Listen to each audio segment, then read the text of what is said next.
Este va a ser un capítulo largo, va a ser un capítulo extenso, pero a la par de interesante. Bueno, vamos con el paso de las Termópilas. ¿Qué es el paso de las Termópilas? La batalla de las Termópilas. Acontecida pues en un mes de julio del año 480 a.C., hace poquitos años atrás. Vamos, me acuerdo yo de eso. Por favor, ya empezamos con la bobería. ¿Qué vamos a hacer? Por eso yo me pego un montón de minutos contando la historia, sé que la mitad me digo yo bobería. Bueno, pero hay un punto importante, y es que esta fue uno de los momentos, bueno, este suceso de la historia fue uno de los momentos cumbre para la historia de la humanidad por muchísimos motivos. Y es que allí, en poquísimas horas, se sublimaron algunos de los valores fundamentales para el ser humano, que es la lealtad, el heroísmo y la responsabilidad.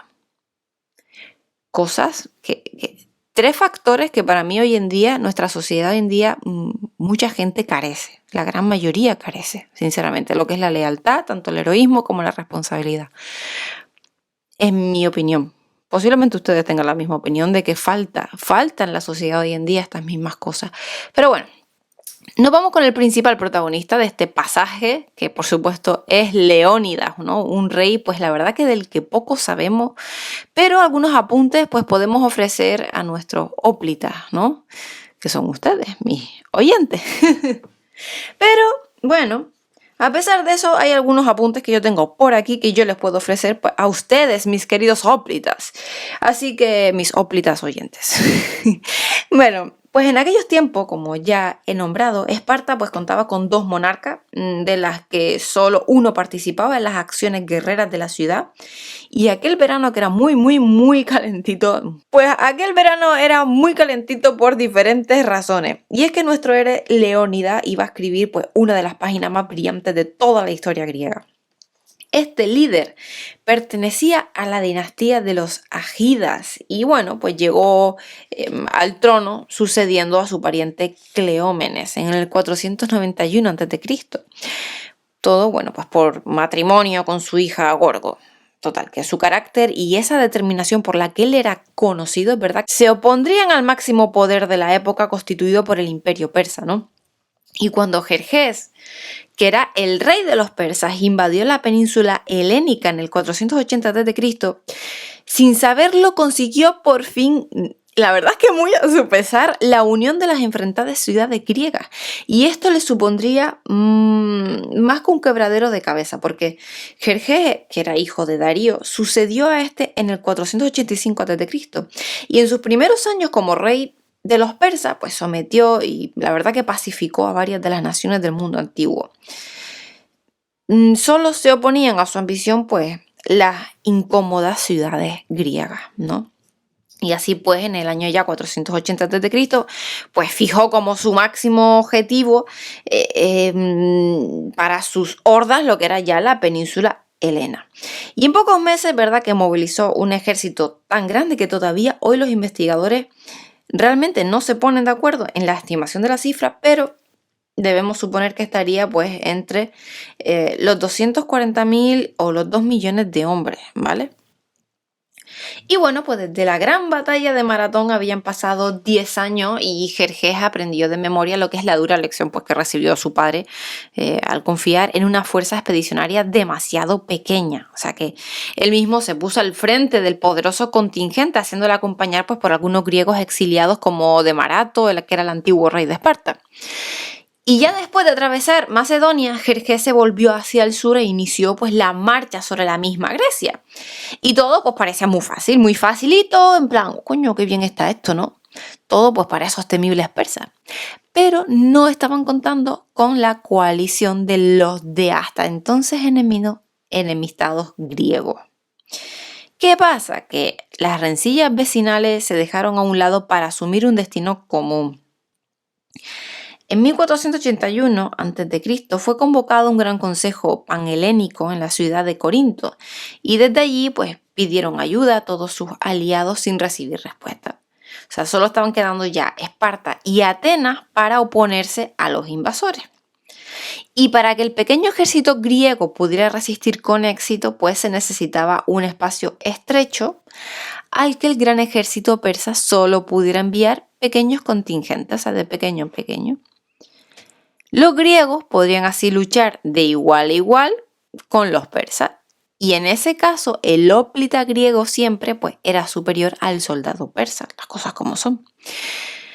Tal emplazamiento existía y ese era el paso de las Termópilas. Este singular pasillo estaba lo que era situado en la frontera noroccidental de Fócida, a unos 160 kilómetros del noroeste de Atenas.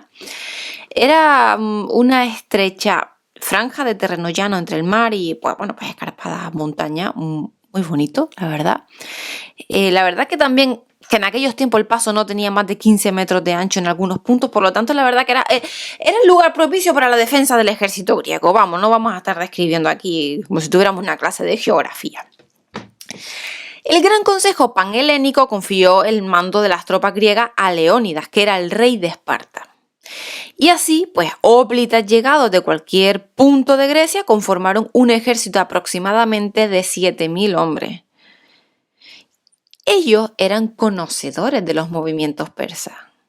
Claro que sí, por supuesto. O sea, rápidamente se situaron en el paso de las Termópilas, ubicándose, pues, en buena parte tras un antiguo muro que era construido por los tesalianos años antes con el propósito pues, de mantener a raya a los focios en tiempos de guerra.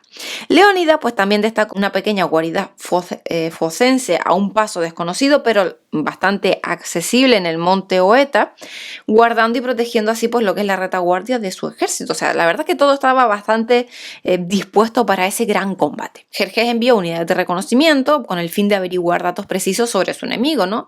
Y cuando estas patrullas regresaron al campamento persa, pues la verdad que el rey no daba crédito a lo que sus operadores le contaban. Y le decían que nada más que había pues un puñadito ahí de hombres tras un muro haciendo deporte, peinándose las melenas con aceite.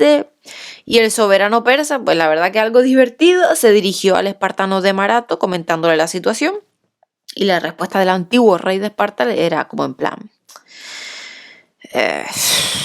una dura lucha sin duda se avecina y es la costumbre de los espartanos arreglar su cabello con especial cuidado cuando están a punto de enfrentarse a un gran peligro. Jerjes realmente pensó que eso era una broma, como, nada, en plan, ¿qué me estás contando? Y incluso esperó 4 días para que las fuerzas helénicas se retiraran. Pero una vez transcurrido este tiempo, entendió que los griegos iban a permanecer en sus puestos y ordenó un primer y fulminante ataque. Ya ahí la suerte estaba más que echada. Y durante 3 días Leónidas y sus hombres hicieron levantarse de su trono a Jerjes otras tantas veces. Los hóplitas no solo resistieron, sino que provocaron más de 20.000 muertos en las filas del ejército persa. Pero en aquel grupo compacto de curtidos hombres también afloró la traición, porque un focense llamado Efialtes vendió el futuro de sus compañeros de armas cuando ofreció pues, a los persas por una fuerte cantidad y enorme de dinero el conocimiento del paso a través del monte Oeta. Ya después de esta traición, los griegos pues quedaban sometidos a las exigencias de 2 frentes de combates abiertos y en consecuencia pues la defensa de las Termópilas ya se hizo imposible. Los persas es verdad que aprovecharon muy bien la nueva situación y Jerjes destacó a su general Hidarnes para atravesar la ruta alternativa, ¿no? Y tras un combate desigual con la pequeña guardia focense, los supervivientes de esta advirtieron a Leónidas sobre la llegada de un fuerte contingente persa por la retaguardia. Así que este era el momento de tomar una decisión. Y es que la retirada pues parecía lo más aconsejable, ¿no? El sacrificio de 7.000 hombres solo iba a retrasar unas horas o con suerte unos días, vamos, porque la avalancha persa y esos hóplitas serían necesarios en otro frente. Pero Leónidas era espartano y él había elegido ese lugar para dar sentido pues, a su vida, ¿no? Llena de rigurosidad, de disciplina, de honor, como buen espartano.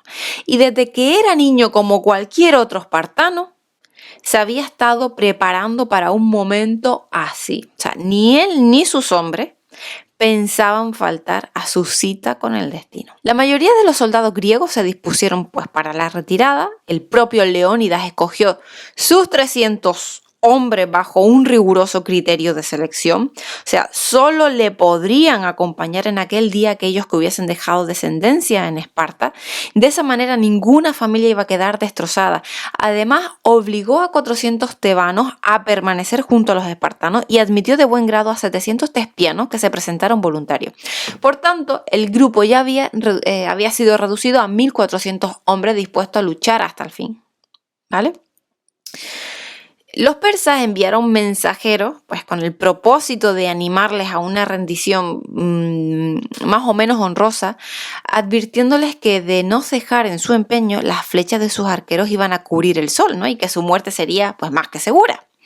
Y ante esta afirmación, pues conocida es la respuesta del hóplita espartano Dienices, ¿no? Que dice así aún mejor, lucharemos en las sombras. Pues esa noche de muchísima tensa espera, Leónidas se reunió con sus hombres, brindó con ellos.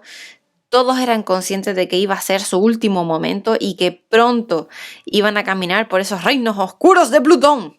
Pero a la mañana siguiente, Leónidas no esperó más, prefirió morir atacando y los persas quedaron perplejos ante lo que se les venía arriba. Y es que aquel exiguo grupo de hombres lanzándose contra un muro infranqueable de lanza. O sea, pronto los espartanos empezaron a derribar enemigos a trocha y mocha por docena, mientras tesianos y tebanos luchaban con ardor desmedido. O sea, la superioridad numérica de los persas se hizo notar muchísimo. O sea, las lanzas griegas comenzaron a quebrarse por el uso excesivo. Las espadas se mellaban después de 1000 golpes. Los enjambres persas rodeaban irremisiblemente a los últimos hóplitas. O sea, el formidable e impetuoso rey de Esparta fue de los primeros en morir. Sus hombres cerraron filas en torno al cuerpo del líder para evitar que cayera en manos ajenas, o sea, consiguiendo una última defensa desesperada. Mientras los tesianos pues seguían combatiendo en grupos dispersos y los tebanos pues veían cómo se desvanecía ya la valentía inicial del cansancio, ¿no? Pero ellos habían entregado bajo promesa de ser bien tratados al enemigo. Y el fin había llegado pues para más de 1000 griegos que sembraron con sus cuerpos las Termópilas. Les rodeaban otros 20.000 del ejército persa.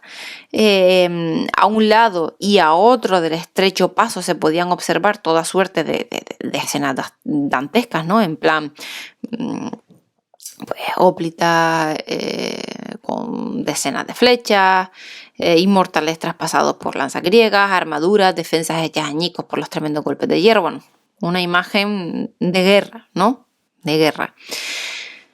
El cuerpo del rey Leónidas pues, fue despedazado con saña por orden del orgulloso Jerjes, que preguntó con gesto preocupado a Demarato si en Grecia había más espartanos como estos 300 que habían caído, y este le respondió con cierta ironía que no 300 sino 8.000 eran los que estaban esperando.